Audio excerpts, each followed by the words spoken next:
Greetings from Napa Valley. My name is Alex Ryan, and I'm the President, CEO, and Chairman of the Duckhorn portfolio. I'd like to sincerely thank Marvin for inviting me here today. Marvin and my father became close friends back in the 1970s and 80s when my dad was the head of sales for Behringer and Marvin was launching the Wine Spectator. Marvin could not have known then that the 8-year-old boy playing on his office floor would be standing before you today, so you can imagine what a special honor this is for me. Thank you, Marvin, Michael, David, and Dan, for bringing us together, making our businesses better, and telling our stories to the world. I'm sorry that I cannot be with you in person. The last time, however, I was in New York was quite a memorable occasion. It was March 18th of this year, and I had the privilege of standing beside our founder, my good friend and mentor, Dan Duckhorn, along with several members of our executive team as we rang the closing bell on the New York Stock Exchange. The successful launch of our IPO was one of the proudest moments of my professional career and one that I'm delighted to speak with you about today. I moved to Napa Valley in 1976, the same year that Dan and Margaret Duckhorn founded Duckhorn Vineyards. Back then, we were one of the first or so 40 wineries in Napa Valley since Prohibition, and today there's over 1,700 registered wineries in the Valley and over 11,000 wineries in the U.S. I began working at Duckhorn Vineyards part-time in high school and joined the company just a few days after graduating from college in 1988. As a young man just embarking on my career, it was a thrilling time to be a part of the wine industry. In those early days, there was a shared sense of promise, limitless possibility, and a belief that through dedication, hard work, and motivation, the story of American wines was ours to write. Before the launch of our IPO, there was very few examples of American wine companies successfully going public. It's not easy, nor is it for the faint of heart. Back in the 1990s, there was approximately 7,000 publicly traded companies listed in major exchanges. Today, due to consolidation, delisting, and other economic factors, there are roughly half that number. In fact, less than 1% of businesses are actually publicly traded. The reason for this is simple. Few companies are able to achieve the market relevance, consumer resonance, scale, and growth to become a publicly traded company. So, how did we bring luxury wine to Wall Street? I want to offer you my perspective on the path we took to achieve this remarkable milestone. Our path was more than 45 years in the making and actually began before the founding of Duckhorn Vineyards, when Dan Duckhorn moved to Napa Valley and became president of Vineyard Consulting Corporation in 1971. It was there that he learned about wine growing from the soil up and honed his ability to assess vineyard sites and pair with the correct varietals to the most suitable terroirs, a vital lesson that was ahead of its time and one that we still practice today. During this time, Dan began to see significant changes emerging in the wine industry. Wine consumers were becoming more sophisticated and their palates were changing. This included a shift toward higher quality varietal wines featuring different clones and rootstocks planted in the most favorable regions. In the earliest days, the Duckhorns sought to set themselves apart, seeing the industry evolving and taking inspiration from trips to Bordeaux. Dan and Margaret made the pioneering decision to champion Napa Valley Merlot as a varietal wine. Though many other wineries were using Merlot as a blending grape, it had little to no history in America as a standalone luxury wine. People took notice when we launched our debut 1978 vintage Three Palms Vineyard Merlot for the unheard of price of $12.50 per bottle. It was a bold and daring choice and one that ultimately established luxury Merlot as one of North America's favorite wines. Recognizing the emerging consumer landscape for a luxury wine was only the beginning, Dan and Margaret also had a broader vision of what defines a great American wine company. The Duckhorns could see from the beginning that wine had the potential to be part of the fabric of American lives. That wine is more than just what's in the bottle, it's an experience and a source of joyful connection to nature and each other. Understanding this, they cultivated a commitment to excellence that shapes every facet of our business. This commitment can be seen in how we grow our grapes, make our wines, support our employees and partners, engage with our guests, preserve the land, and give back to our communities.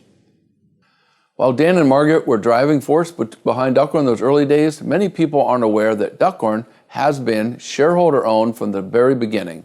Dan and Margaret established Duckhorn Vineyards with the help of numerous investor friends who believed in their vision. These shareholders made running a best-in-class business and providing value for our investors part of our overall DNA. To build our company and achieve results for our shareholders, we have embraced 4 important cornerstones. The first is owning and working with some of the finest vineyards. The estate vineyards have been a key element in controlling our destiny and making wines with an authentic sense of place. Just as important, we have focused exclusively on the luxury category for decades and have earned a reputation for exceptional quality. This has helped us to build and retain a deeply loyal customer base. It has also been integral to our company's identity and has shaped how we have grown while ensuring that our wines get better each and every vintage. At Duckhorn, we have always had a growth mindset. Critical. While this growth is always thoughtful, it reflects our belief in the power of innovation and continuous improvement. There is no standing still in the wine industry, or to put it another way, if you're standing still, you're actually falling behind. Since our founding, the global wine industry has transformed at a breakneck pace. While the rate of change has been rapid, we have always strived to stay at the forefront, to lead, and to innovate. The third cornerstone of our success has been developing a holistic relationship with our customers.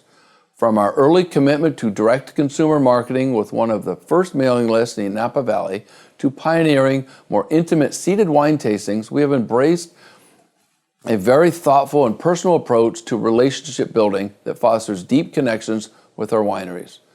We also view our trade partners as key customers and strive to impart value these relationships at every turn.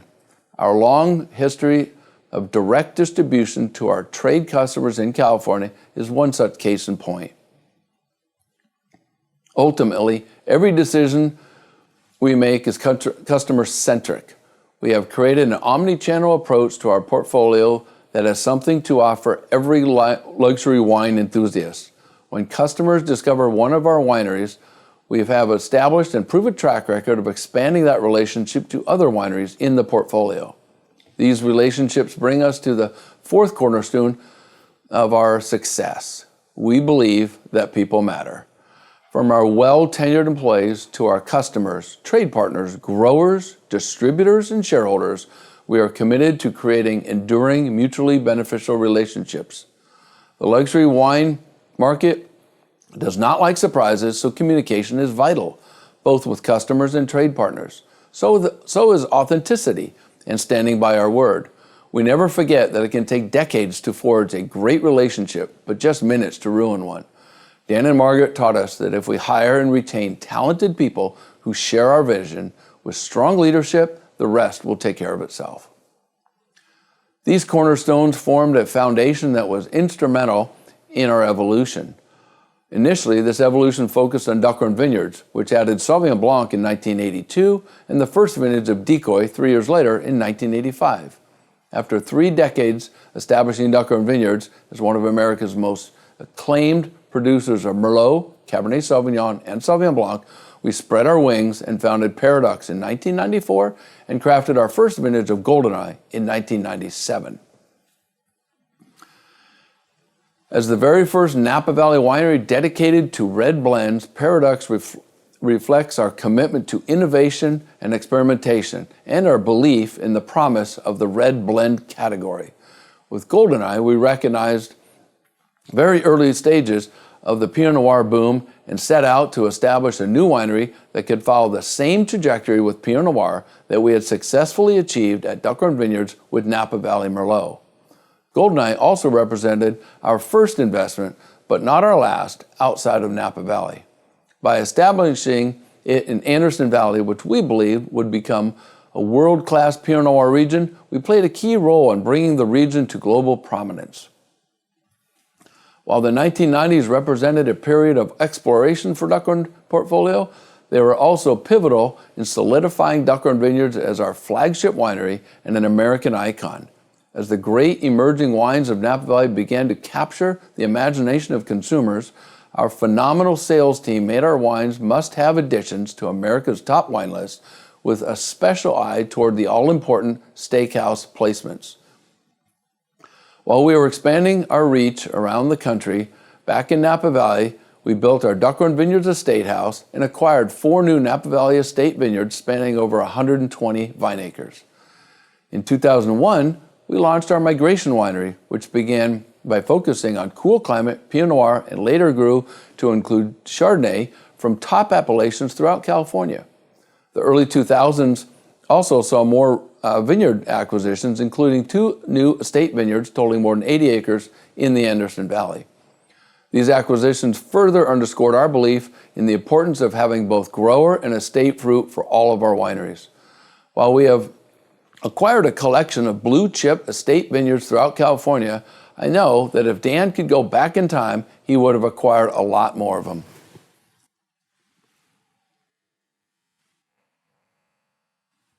By the mid-2000s, life was pretty good at the Duckhorn portfolio. In fact, in many ways, it was the golden age for luxury wine. Demand for high-end wine was insatiable, and because it consistently outstripped supply, there was no need to discount. Sadly, if you've been following my timeline, you know what comes next. The Great Recession arrived, and practically everything changed overnight.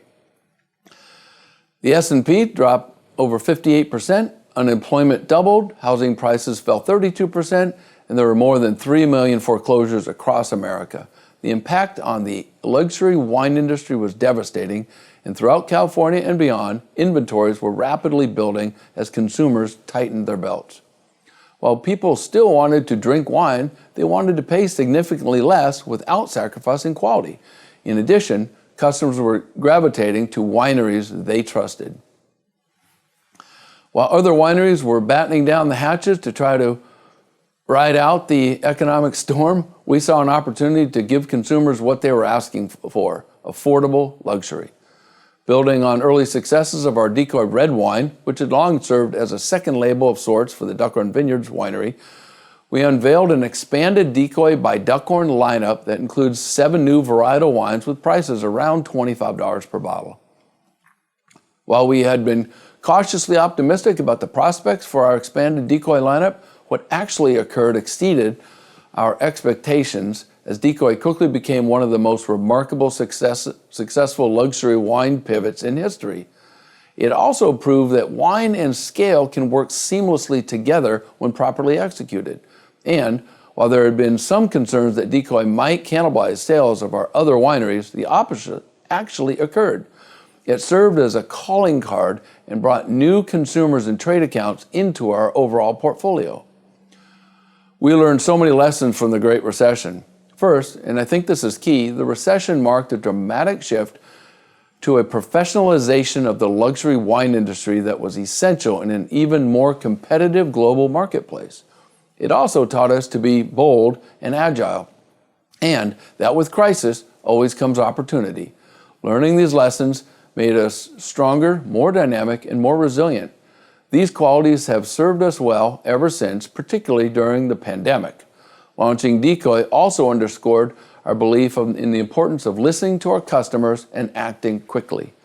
They told us they want what they wanted, and Decoy was able to deliver.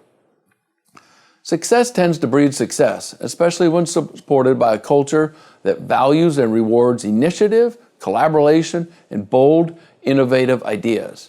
In the following years, we acquired our Hopland winery for the Decoy wines, fulfilled a 40-year dream to purchase the famous Three Palms Vineyard, and added Chardonnay to the Duckhorn Vineyards lineup. We also expanded our direct-to-consumer program to wine clubs, which has proven to be a key avenue of growth, and we founded Canvasback following our passion for the Washington wine all the way up to the slopes of the Red Mountain appellation. During this period, we transformed into a much larger and more dynamic company, and while many other wineries were trying to rebuild after the recession, we were capitalizing on our success of Decoy and other wineries to create broader awareness of the portfolio and our vision for luxury American wine. In 2017, our 2014 Duckhorn Vineyards Three Palms Merlot was honored as Wine Spectator's #1 wine of the year. The significance of this accolade cannot be understated. Beyond the incredible validation it represented for our 4-decade commitment to making the world's finest Merlots, it spoke volumes about our commitment to quality and excellence, even during a period of unprecedented growth. After winning the Wine of the Year, I think there were many of you who wondered, well, what's next for the Duckhorn portfolio? We answered that question almost immediately by acquiring Josh Jensen's iconic Calera winery in the Central Coast with more than 80 acres of the revered estate vineyards on the Mount Harlan. The following year, we added the famed Pinot Noir producer, Kosta Browne. These acquisitions achieved several goals. By adding 2 legendary producers to a portfolio that already included Goldeneye Migration, we established the most acclaimed Pinot Noir program of any American wine company. We also became the only wine company in the world to have 2 Wine Spectre Wine of the Year winners in the 21st century. These acquisitions reinforced our dedication to the luxury wine market while announcing that our company offered an exciting home for established wineries looking for a potential suitor who had the experience, knowledge, and luxury wine acumen to steward them.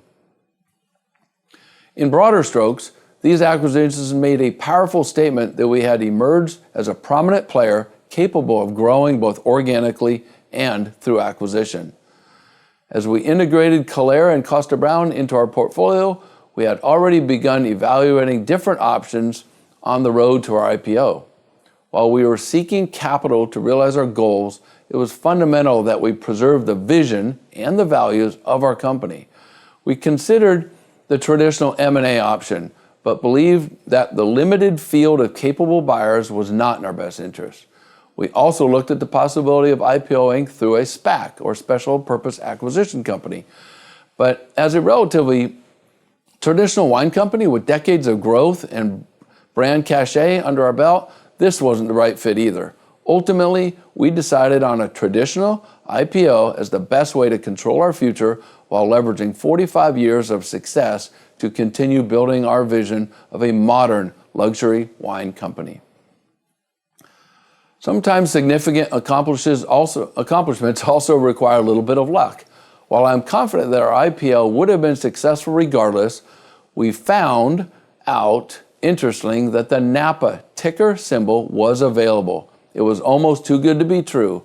In addition to being iconic and immensely recognizable, it spoke to our deep roots in Napa Valley and our ongoing mission to bring great American luxury wines to the world.